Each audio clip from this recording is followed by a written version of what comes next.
Jamen, det vi gør, det er, at vi indstiller scanneren, så at den fokuserer på et område. Vi kan se, at der er nogle små prikker herovre. Det er der, hvor fokusområdet for scanneren er. Så skal vi lige justere ned, så at den fokuserer på et jævnt område. Sådan der for eksempel.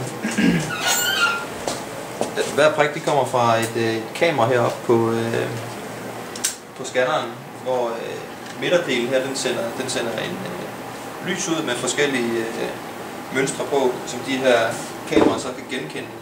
Der er 2 kameraer hver side, så man får et billede fra 2 sider, og dermed kan man så skabe en 3D-model ud fra det.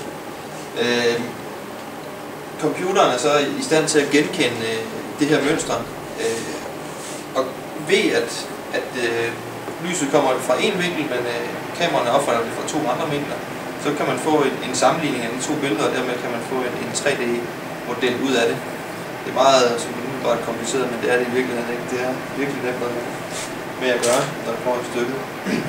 Det vi så gør, er, at vi fotograferer et område på den her størrelse af gangen.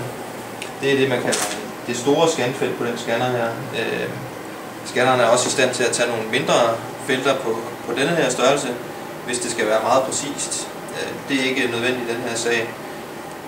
Den præcision, vi har med at gøre her, den er nede i hvad det, Michael? En halv tiende. Ja. Cirka. En halv tiendedel millimeter, det er alt rigeligt til det projekt her. Ved at bruge det scanfelt, vi har her, der kan vi få fotograferet kjolen i en 6 scanninger cirka. Det vi så vælger at gøre, det er, at vi tager den både fra en side og så fra en anden side for at få mest muligt data med, sådan at vi får en rigtig god repræsentation af hvordan det fysisk ser ud, til når vi skal fræse det efterfølgende. Det vi gør, når vi kommer hjem, det er, at vi behandler dataen for huller. Når vi skal fræse den ud, så skal dataen være helt lukket. Altså, som det er nu, så vil der hvor der har gået en orm igennem jorden, eller hvor der er et lille revne i jorden her, der vil der være et hul i vores model, så at sige. Og den skal vi have lappet, fordi hvis vores fræserprogram går hen over sådan et sted, hvor vi ser et hul, så går den bare ned til bunden. Det er jo ikke hensigtsmæssigt. Så derfor så skal vi have lukket hullerne.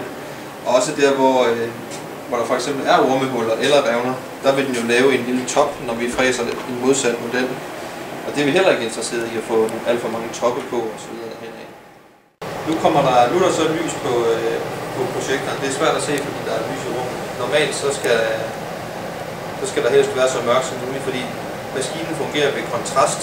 Det vil sige, nu mere lys der er i rummet, nu mindre kontrast er der. Der herovre der er et sort mønster. Hvis du slukker lyset, så kan det være, at kameraet kan opfange det. I kan se, at der er nogle striber herovre. Det er en del af det mønster, som de 2 kameraer er i stand til at genkende, og dermed finde konturer på.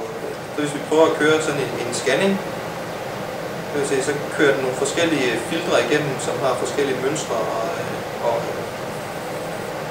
som kameraerne genkender. Det gør den lynhurtigt, og den tager et billede for hver gang, den skifter der. Og nu har vi så det her, det er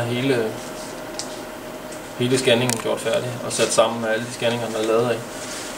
Nu har den så lige taget en ny scanning ind her. Jeg kan lige få lukket den her.